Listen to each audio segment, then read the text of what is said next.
नमस्कार दोस्तों, मैं हूं आपका वकील दोस्त एडवोकेट राहुल लखेरा और स्वागत है आपका आज के इस खास एपिसोड में। आज हम एक ऐसे मुद्दे पर बात करने वाले हैं जो आजकल हर नुक्कड़, हर चाय की दुकान और हर घर की कहानी बनता जा रहा है, तलाक।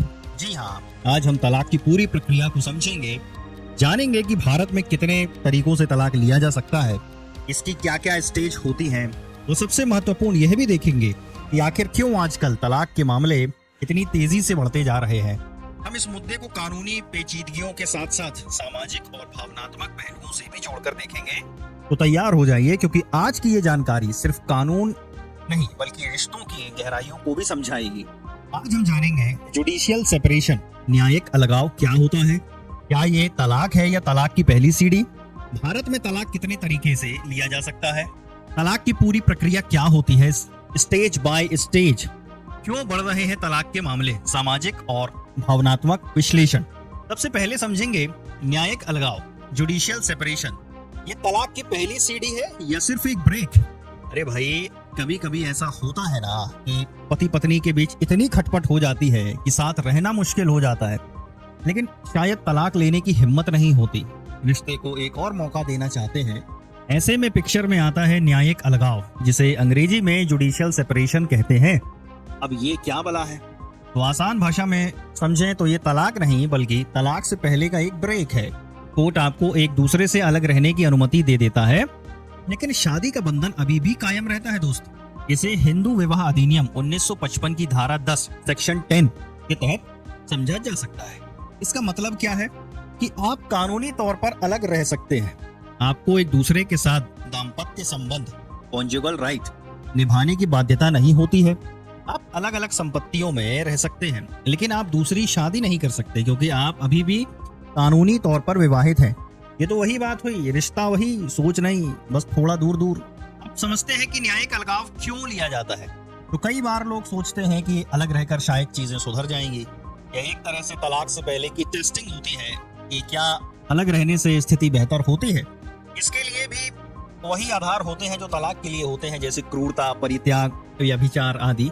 अगर न्यायिक अलगाव के बाद भी बात नहीं बनती और पति पत्नी 1 साल या उससे अधिक समय तक अलग रहते हैं और सुलह नहीं होती, तो यह तलाक के लिए एक आधार बन सकता है। अब समझते हैं भारत में तलाक कितने तरीकों से लिया जा सकता है। भारत में तलाक मुख्य रूप से 2 तरीकों से लिया जा सकता है। जैसे कि कुछ लोग होते हैं ना कि जो सीधी बात करते हैं और कुछ होते हैं जो घुमा फिरा कर, वैसे ही तलाक में 2 रास्ते हैं। आपसी सहमति से तलाक, जिसे हम कहते हैं डाइवोर्स बाय म्यूचुअल कंसेंट। यह वो रास्ता है जब पति और पत्नी दोनों सहमत होते हैं कि अब ये रिश्ता आगे नहीं चल सकता, वो दोनों अलग अलग होना चाहते हैं।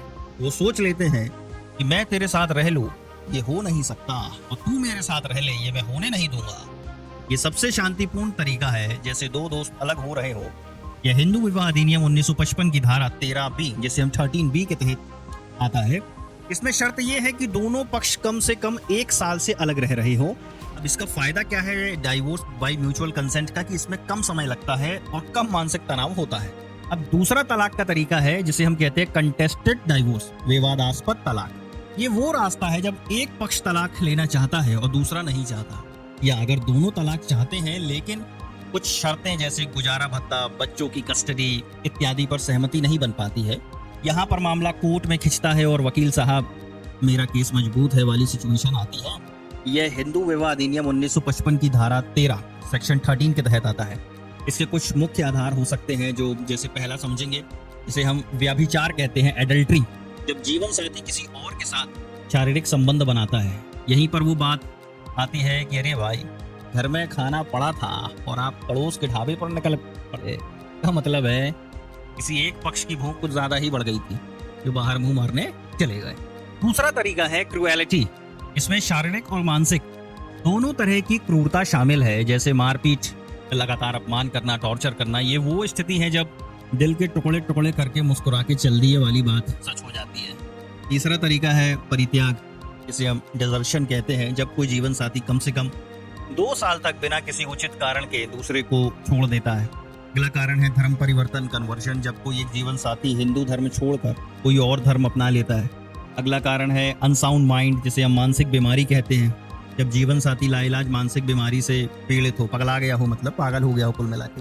अगला है कुष्ठ रोग लेप्रोसी, जब जीवन साथी लाइलाज कुष्ठ रोग से पीड़ित हो। यौन रोग, जब जीवन साथी संक्रामक यौन रोग से अगर पीड़ित हो। जीवन साथी दुनिया का त्याग करके सन्यासी बन गया हो। जब 7 साल से अधिक समय से जीवन साथी के बारे में यदि कुछ पता ना चला हो, तो वो जिंदा है या मर गया हो, तो भी इसके आधार पर आप तलाक ले सकते हैं। अब तलाक की पूरी प्रक्रिया क्या है और क्या क्या स्टेज होती हैं, ये समझते हैं। चाहे आपसी सहमति से हो या विवादास्पद, तलाक की प्रक्रिया में कुछ कॉमन स्टेप्स होते हैं। इसे आप ऐसे समझें जैसे कोई सरकारी काम हो, फाइल एक टेबल से दूसरी टेबल पर जाती है। सबसे पहले होता है फाइलिंग ऑफ पिटीशन, याचिका दायर करना। दोनों पक्ष मिलकर कोर्ट में एक संयुक्त याचिका दायर करते हैं। ये है आपसी सहमति में। अब यहीं पर अगर कंटेस्टेड मतलब विवादास्पद है, तो जो पक्ष तलाक चाहता है वह अपने जीवन साथी के खिलाफ याचिका दायर करता है, जिसमें तलाक के आधार और सारी डिटेल्स लिखी जाती हैं। अब दूसरा स्टेप होता है इसमें समन जारी करना, इशुएंस ऑफ समन, मतलब कोर्ट दूसरे पक्ष को नोटिस भेजकर सुनवाई के लिए बुलाता है। तीसरा स्टेप है जवाब दाखिल करना, filing of reply and written statement वगैरह। जिसके खिलाफ याचिका दायर हुई है वह अपना जवाब दाखिल करता है, जिसमें वह आरोपों का खंडन करता है और अपनी बात को रखता है। अब इसमें चौथा स्टेप है सुलह का प्रयास, अटेम्प्ट एट रिकंसिलिएशन। देखिए, अदालत कभी नहीं चाहती कि किसी का घर टूटे, तो अदालत अक्सर दोनों पक्षों को सुलह करने का मौका देती है। कई बार काउंसलर या मध्यस्थता के जरिए बात सुलझाने की कोशिश की जाती है, क्योंकि कोर्ट भी जानता है कि जो मजा अपनी छत के नीचे है वो और कहीं नहीं दोस्त। अब पांचवा स्टेप है इसका इंटरिम एप्लीकेशन, अंतरिम आवेदन। अगर जरूरत हो तो इस स्टेज पर गुजारा भत्ता, जिसे हम इंटरिम मेंटेनेंस या बच्चों की अंतरिम कस्टडी के लिए आवेदन किए जाते हैं। छठा स्टेप समझे साक्ष्य पेश करना, लीडिंग एविडेंस। दोनों पक्ष अपने अपने सबूत और गवाह पेश करते हैं। इसमें डॉक्यूमेंट्स, तस्वीरें, ऑडियो, वीडियो रिकॉर्डिंग आदि शामिल हो सकती हैं। सातवां स्टेप है क्रॉस एग्जामिनेशन। दोनों पक्ष के वकील एक दूसरे के गवाहों से क्रॉस एग्जामिन करते हैं ताकि सच्चाई सामने आ सके। और फिर आता है फाइनल आर्ग्यूमेंट वाला स्टेज। दोनों वकील अपने अपने क्लाइंट्स के पक्ष में अंतिम दलीलें पेश करते हैं और फिर आती है जजमेंट या डिक्री। सारे सबूतों, दलीलों को सुनने के बाद कोर्ट अपना अंतिम फैसला सुनाता है और तलाक की डिक्री जारी करता है। अच्छा, याद रखें, आपसी सहमति वाले तलाक में एक विशेष स्टेज होती है। इसमें क्या है, सबसे पहले फर्स्ट मोशन समझें। याचिका दायर करने के बाद दोनों पक्षों के बयान दर्ज किए जाते हैं, ये हो गया फर्स्ट मोशन। इसके बाद 6 महीने का कूलिंग ऑफ पीरियड होता है। तो पहले प्रस्ताव के बाद मतलब फर्स्ट मोशन के बाद कोर्ट 6 महीने का समय देता है, जो कुछ मामलों में माफ भी हो सकता है। इस दौरान पति पत्नी को अपने फैसलों पर सोचने का एक और मौका दिया जाता है। इसके बाद आता है सेकंड मोशन, जिसे दूसरा प्रस्ताव कहते हैं। अगर 6 महीने बाद भी वे अपने फैसले पर कायम रहते हैं तो वे दूसरा प्रस्ताव दायर करते हैं और इसके बाद तलाक की डिक्री जारी हो जाती है। अब समझते हैं क्यों बढ़ रहे हैं तलाक के मामले, सामाजिक और भावनात्मक विश्लेषण के जरिए। आजकल अखबार उठाओ या सोशल मीडिया स्क्रॉल करो तो तलाक किस्से हर जगह दिखते हैं। ऐसा लगता है जैसे रिश्तों की बुनियाद ही हिल गई हो। तो आखिर क्यों ये रिश्ते टूट कर बिखर जाते हैं आजकल? इसके पीछे कई सामाजिक और भावनात्मक कारण हैं। पहला, स्वतंत्रता और आत्मनिर्भरता की चाह। खासकर महिलाओं में अब आर्थिक और सामाजिक स्वतंत्रता बढ़ गई है। अब वे किसी भी रिश्ते में सिर्फ समझौते के लिए नहीं रहती। अगर रिश्ते में सम्मान या खुशी नहीं तो वे अकेले रहने का फैसला ले लेती हैं। कोई दीवाना कहता है, कोई पागल समझता है, मगर धरती की बेचैनी को बस बादल समझता है। अब महिला खुद अपनी बेचैनी को समझकर फैसला ले लेती है। दूसरा कारण संभवतः हो सकता है अपेक्षाओं का बोझ। पहले पति पत्नी एक दूसरे से कम अपेक्षाएं रखते थे, अब अपेक्षाएं बहुत बढ़ गई हैं। इमोशनल सपोर्ट, बराबर की भागीदारी, करियर में मदद और ना जाने क्या क्या। जब ये अपेक्षाएं पूरी नहीं होती तो निराशा बढ़ती है। निराशा बढ़ती है तो गुस्सा आता है, तो गुस्सा निकलता है एक दूसरे के ऊपर है। अब तीसरा कारण हो सकता है कम्युनिकेशन गैप। आजकल लोग सोशल मीडिया पर घंटों बिताते हैं, लेकिन अपने जीवन साथी के साथ 2 मिनट भी ढंग से बात नहीं करते, जिससे गलतफहमियां बढ़ती हैं, बातें कम होती हैं, काम ज्यादा हो गया। इसका सिद्धांत रिश्तों में लागू नहीं होता मेरे दोस्त। संयुक्त परिवारों का टूटना और एकाकी परिवार मतलब breakdown of joint families and nuclear families का जो कॉन्सेप्ट आजकल आ गया है। पहले संयुक्त परिवार में बड़े बुजुर्ग रिश्तों को संभालने में मदद करते थे। अब छोटे परिवारों में पति पत्नी को खुद ही सारी समस्याओं से जूझना पड़ता है, जिससे तनाव बढ़ता है। अकेले हम अकेले तुम का गाना तो बेटा अच्छा लगता है, लेकिन असलियत में थोड़ा मुश्किल हो जाता है जब असल जिंदगी में जब इसका सामना करना पड़ता है। अगला कारण हो सकता है फाइनेंशियल स्ट्रेस। आर्थिक दबाव, बेरोजगारी या कर्ज भी रिश्तों में दरार डाल सकता है। पैसे की तंगी अक्सर झगड़ों का कारण बन जाती है। और समझे सोशल मीडिया और इससे तुलना।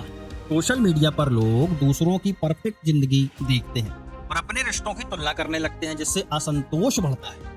4 दिन की चांदनी फिर अंधेरी रात वाली बात यहाँ उल्टी हो जाती है। दूसरों की चांदनी देख अपनी रात अंधेरी लगने लगती है। आजकल लोगों को अपने अधिकारों के बारे में ज्यादा जानकारी है और कानूनी मदद भी आसानी से उपलब्ध है, जिससे वे तलाक लेने में संकोच नहीं करते।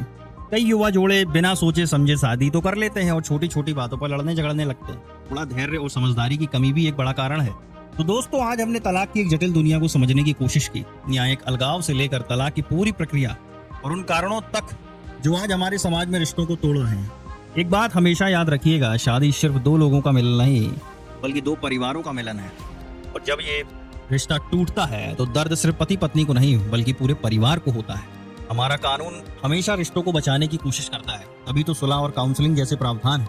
लेकिन अगर बात हद से आगे बढ़ जाए और रिश्तों में सिर्फ घुटन ही बचे तो अलग होना भी एक रास्ता हो सकता है, क्योंकि जिंदगी लंबी है मेरे दोस्त।